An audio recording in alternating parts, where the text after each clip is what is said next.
Hello, this is Steve Parker and Lauren Sanders again. We're both athletic trainers with Elite Therapy Solutions in Richardson, Texas. The next thing I want to cover is Piriformis Syndrome. People don't know they even had a piriformis, much less a syndrome with a piriformis. The piriformis is a muscle.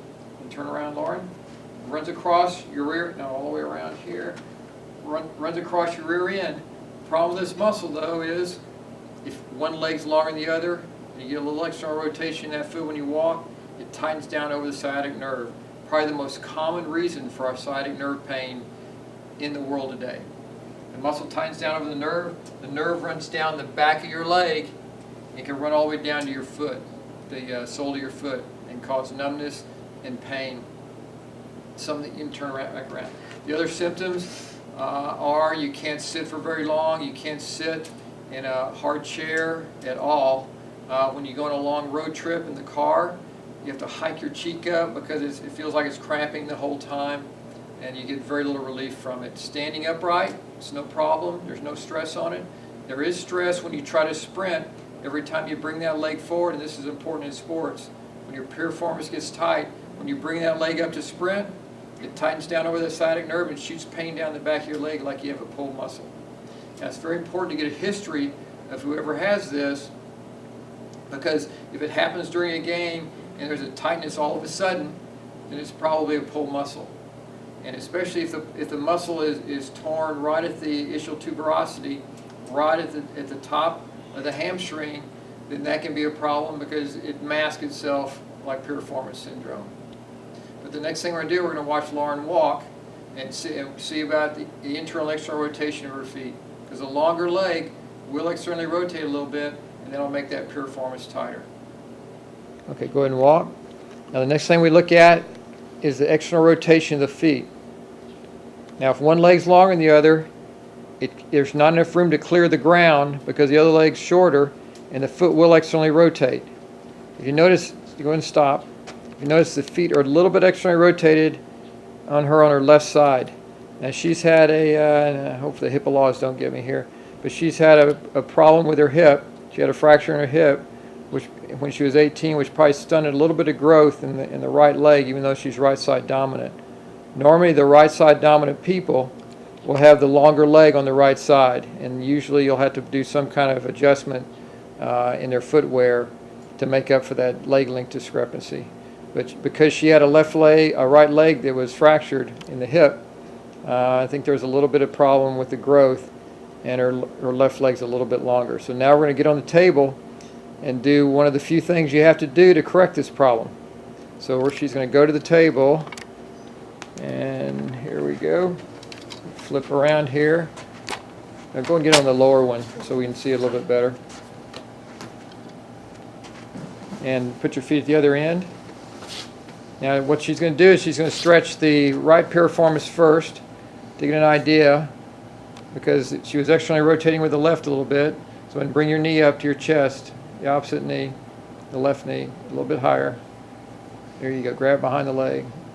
Is that tight? Mm-hmm. Okay, so she's pretty tight. Normally you can get your knee up to your chest, but she's an ex-college soccer player, so you know, she probably didn't stretch quite as much as she should have had the last couple of months. Okay, switch legs. And now we bring it up there, and this is obviously a lot tighter because she can't bring it. If you look at the left knee, it should be able to go flat and kind of perpendicular or parallel to the other leg. So go back down and try it again. Now if we do these, now go ahead and switch legs. When we do these stretches, I want to do 3 times 30 seconds each stretch. And it's probably important that you get warmed up first, because a warm muscle will stretch twice as far as a cold muscle.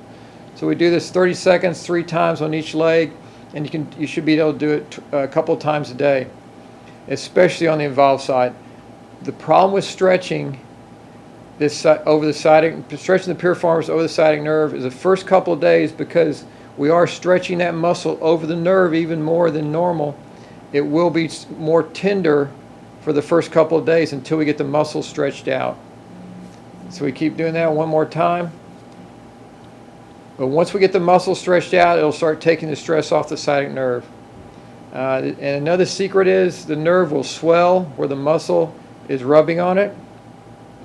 The longer you let this go, the greater chance will be permanent scar tissue on the nerve. So it's important to get this situated quickly after it's being diagnosed correctly. Next thing we need to do is ice it. By icing it, we need to sit on the ice. What this does, it opens up the muscles, exposes the nerve root. Otherwise, if you lie on the ice, on your stomach or back and put the ice on, there's too much soft tissue in between you and the nerve root, and you really can't ice it well. But we're sitting on it, expose the nerve root. The next thing we need to do, 15 to 20 minutes for that. And do this daily or as often as during the day as you can. Ideally, when you are at work or at school, wherever, or even driving your car, you have to carry a pillow with you. Go and stand up for a second. The pillow, go and sit for a second. The pillow should be soft enough so the ischial tuberosity, the bone, does not push into the nerve. And also, it has to be dense enough that it doesn't bottom out. Now, this is just for our demonstration, but this pillow is too soft and it will bottom out. I like a higher density foam in your pillow. You can look at the cushions, the throw pillows on your couch are usually higher density foam, and they usually work pretty well. But go ahead and stand up. But everywhere you go, school, work, car, any place you're going to be sitting, take a pillow. It's a little embarrassing. You can make the pillow all foo-foo and whatever, put designs on it. But it's important, until this problem is situated, that you sit on pillow wherever you go. Okay, the next thing I'd like to address is the shoe situation. And this is a good way of stretching out the piriformis muscle throughout the day as you walk. It's a little bit of stretch every time you take a step. As you notice with the longer leg, the foot will externally rotate. So in order for it to clear the ground, we're going to have to either make that leg shorter because it's longer, or make the other leg longer to compensate. So go ahead and stand up, sit back down, take her left leg is shorter. Her left leg's longer. So we take out the left inner sole, which will make the right leg longer because it has an inner sole in.